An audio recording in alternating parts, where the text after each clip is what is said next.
नमस्कार साथियों, स्वागत है आप सभी का अंकित इंस्पायर्स इंडिया पर। मैं हूं अंकित अवस्थी, आप हैं मेरे साथ में। इस समय दुनिया में चल रहे सबसे बड़े इंतजार पर चर्चा करने के लिए। इंतजार इस बात का कि ईरान पर किसी भी वक्त अमेरिका हमला कर सकता है।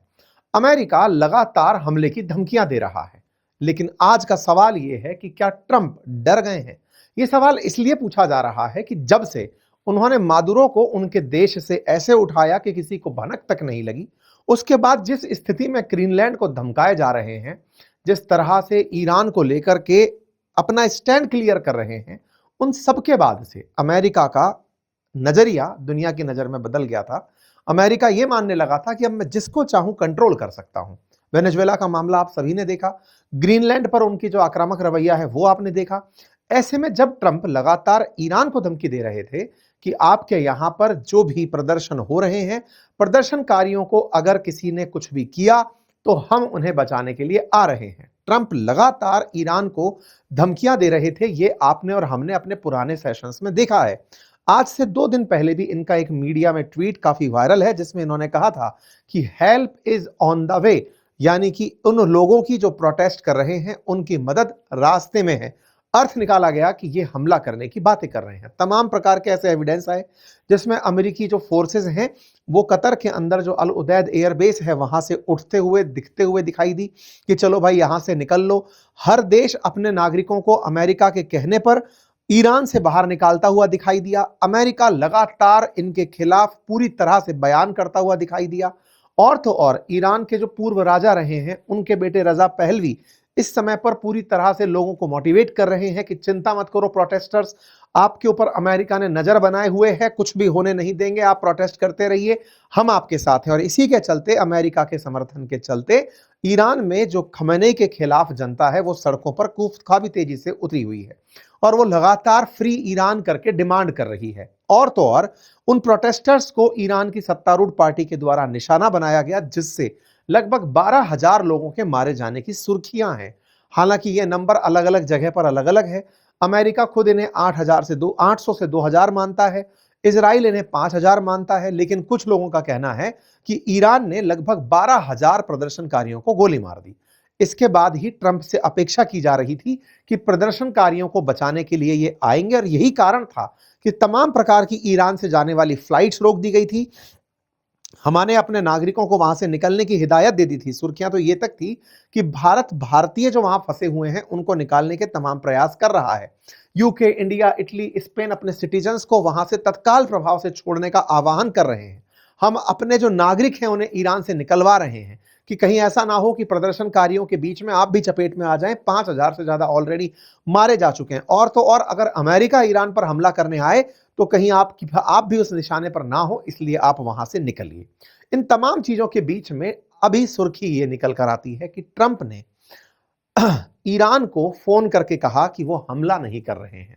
यह जानकारी ईरान के राजदूत जो पाकिस्तान में तैनात हैं उन्होंने बताया कि परसों ही रात को ट्रंप का कॉल आ गया था तेहरान में, और उन्होंने कहा कि यदि आप लोग प्रदर्शनकारियों के ऊपर अत्याचार बंद करते हैं और जो फांसी देने का प्लानिंग कर रहे थे उसे रोक देते हैं तो मैं आप पर हमला नहीं करूंगा। बस ऐसा कहते हुए हेडलाइंस बाहर आती हैं कि भाई ईरान के एनवॉय ने कह दिया है कि अमेरिका हमला नहीं करेगा। इसके तुरंत बाद एयरलाइंस के लिए वो नो फ्लाई जोन बंद कर दिया जाता है, यानी खोल दिया जाता है।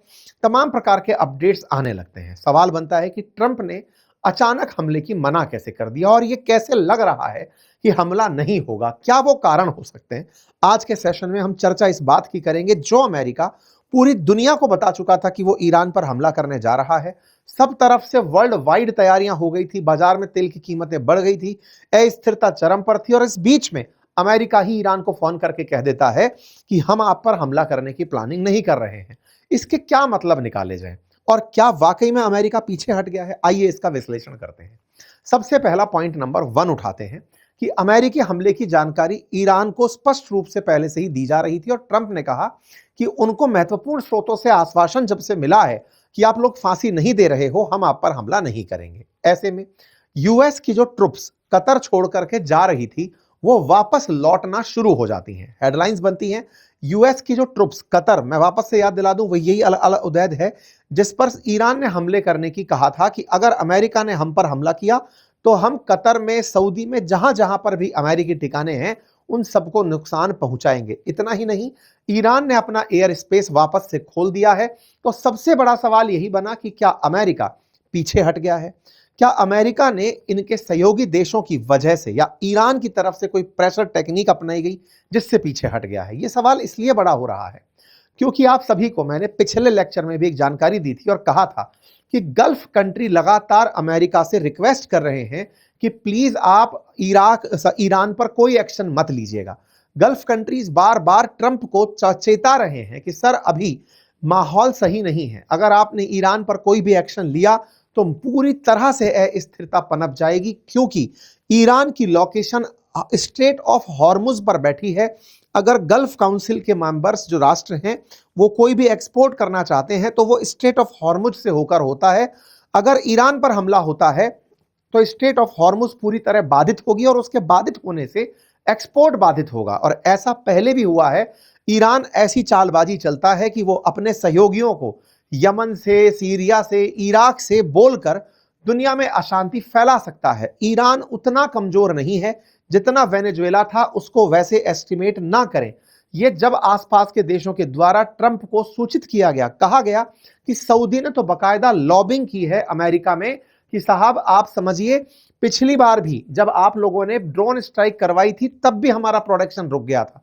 ईरान ने इसी क्रोनोलॉजी में कतर को और सऊदी को ये अपनी तरफ से इन्फॉर्म कर दिया था कि अगर हम पर हमला होता है, ये कल की ही खबर है, अगर अमेरिका हम पर हमला करता है तो मैं आप लोगों को निशाना बनाऊंगा, मुझे कोई मतलब नहीं है। क्योंकि जो गल्फ कॉपरेशन काउंसिल है जीसीसी, उसके 6 की 6 सदस्य प्रो अमेरिकी देश हैं और ऐसे में अमेरिका को यह संदेश दे देना कि आप अगर किसी भी प्रकार से कोई भी हमला प्लान करते हैं तो आप याद रखिएगा आपके सहयोगियों को मैं गिन गिन कर, चुन चुन कर निशाना बनाऊंगा। यह खबर अपने आप में बड़ी खबर बनती है। मेरे प्यारे साथियों, जैसा आप जानते हैं कि ईरान जिस पर्शियन गल्फ में जुड़ा है वहां पर स्ट्रेट ऑफ हॉर्मुज है और स्ट्रेट ऑफ हॉर्मुज जो है उसके साथ साथ ये अन्य देश जो दक्षिण की तरफ जुड़े हुए हैं, Qatar, Bahrain, Kuwait, Saudi, UAE, Gulf का country UAE, Saudi Arabia, Oman, Qatar, ये सब वो देश हैं जो कि अमेरिका के साथ अच्छे व्यवहार रखते हैं। और ईरान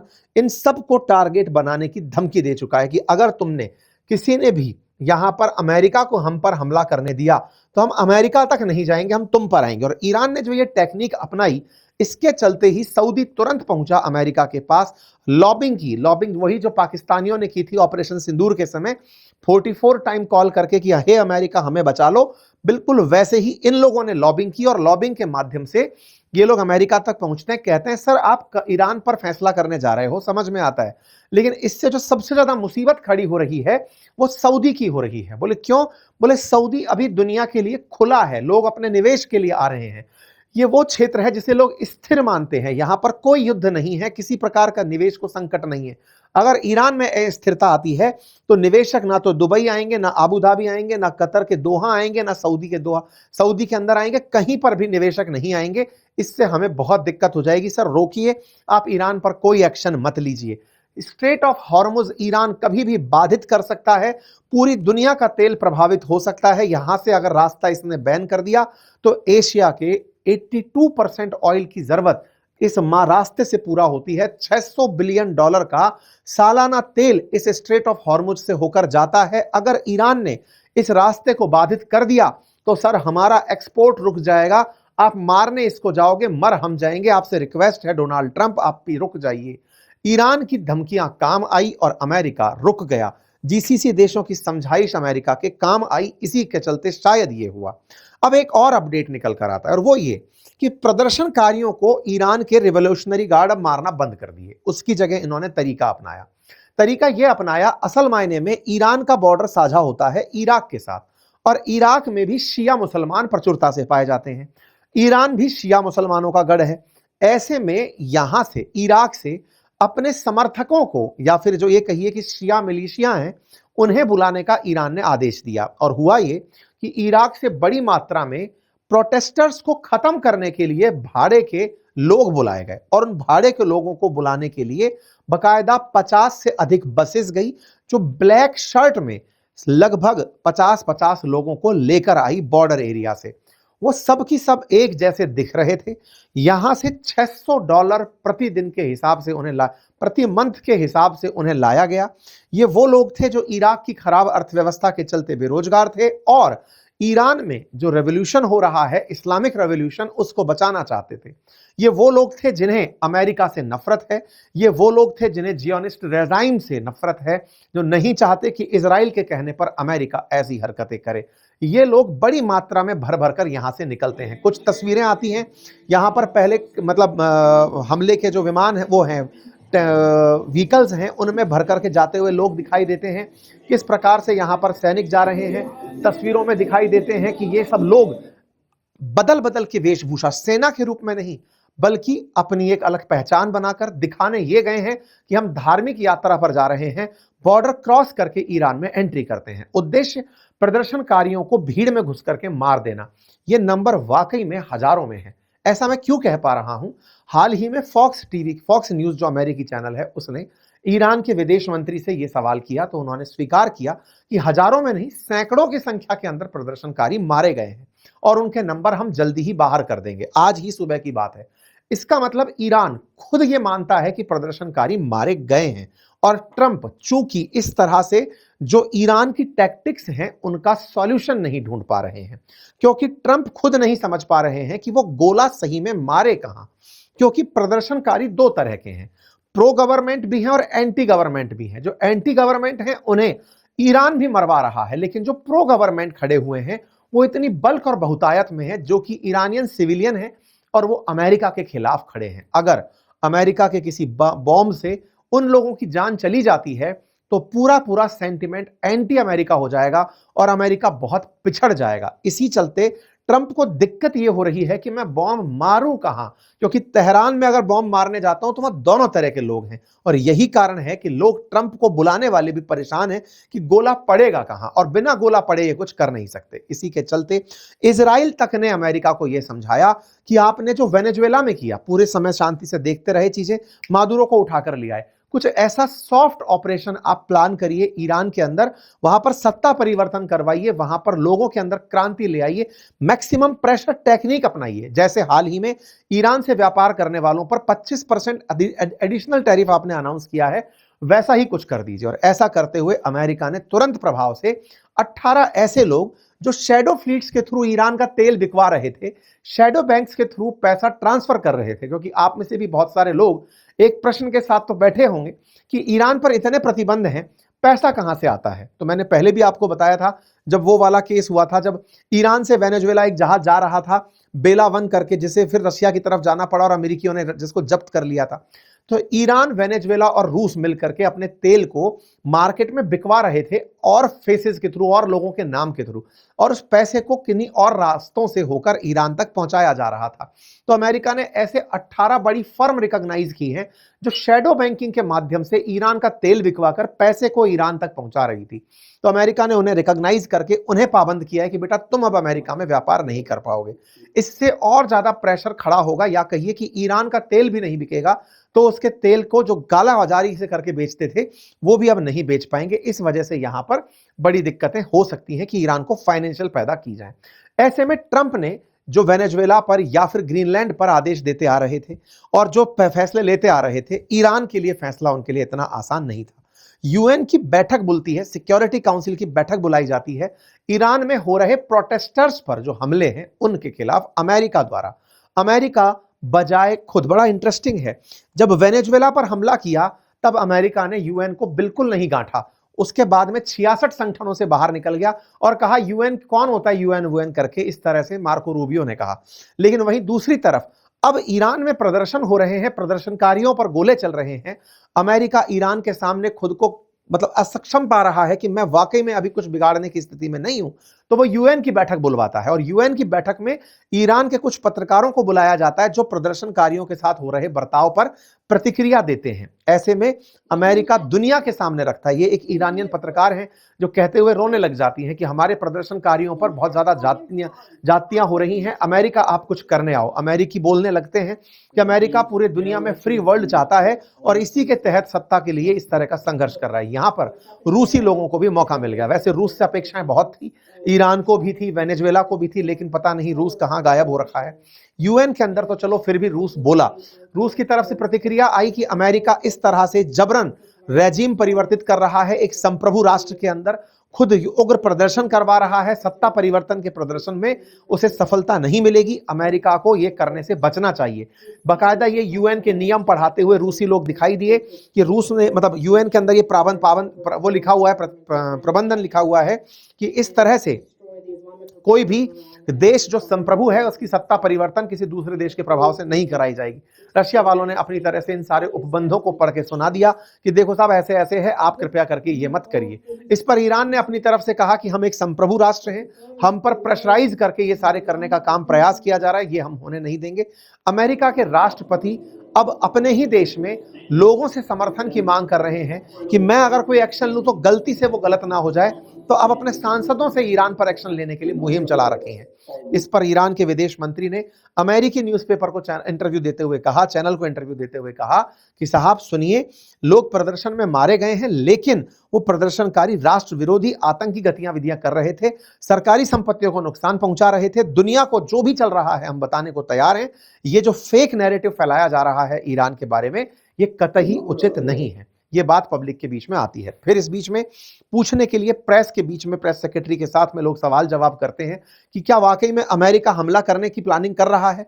इस पर जो कैरोलिना लेविट हैं, इनके यहां से स्पोक पर्सन, वो बोलती हुई दिखाई देती हैं कि देखिए ट्रंप जो चाहते हैं वो वही करते हैं, उनके बारे में कुछ भी नहीं पता, सारे ऑप्शंस टेबल पर रखे हैं, ट्रंप हर घटना को पूरी तरह मॉनिटर कर रहे हैं, अब वो क्या चाहेंगे वो वही जाने।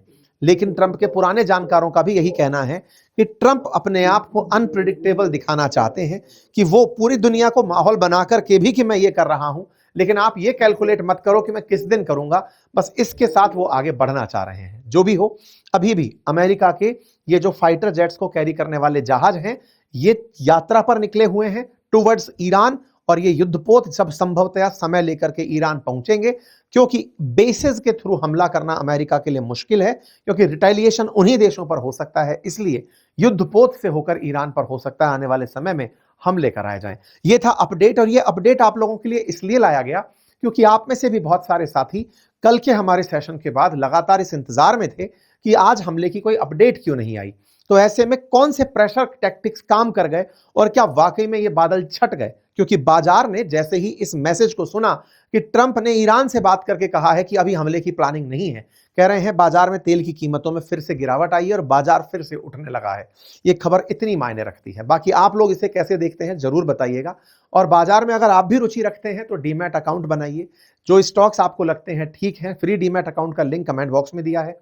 आप जाकर के अपने लिए स्टॉक मार्केट से ट्रेड करना चाहते हैं, सीखना चाहते हैं, तो हमने प्रॉपर तरीके से आपके लिए कोर्सेज बनाए हुए हैं बातें बाजार की एप्लीकेशन पर, जिसका लिंक कमेंट बॉक्स में पिन है। वहां जाकर के आप हमारे कोर्सेज ले सकते हैं। और अगर आप म्यूचुअल फंड में इन्वेस्ट करना चाहते हैं तो डिटेल म्यूचुअल फंड की जानकारी प्रॉपर तरीके से कि आपके लिए कौन सा सही, कब आपको इन्वेस्ट करना चाहिए, वो भी हमारे एप्लीकेशन पर उपलब्ध है। बातें बाजार की एप्लीकेशन, जिसका लिंक कमेंट बॉक्स में दिया गया है। थैंक यू सो मच, अपना ख्याल रखें।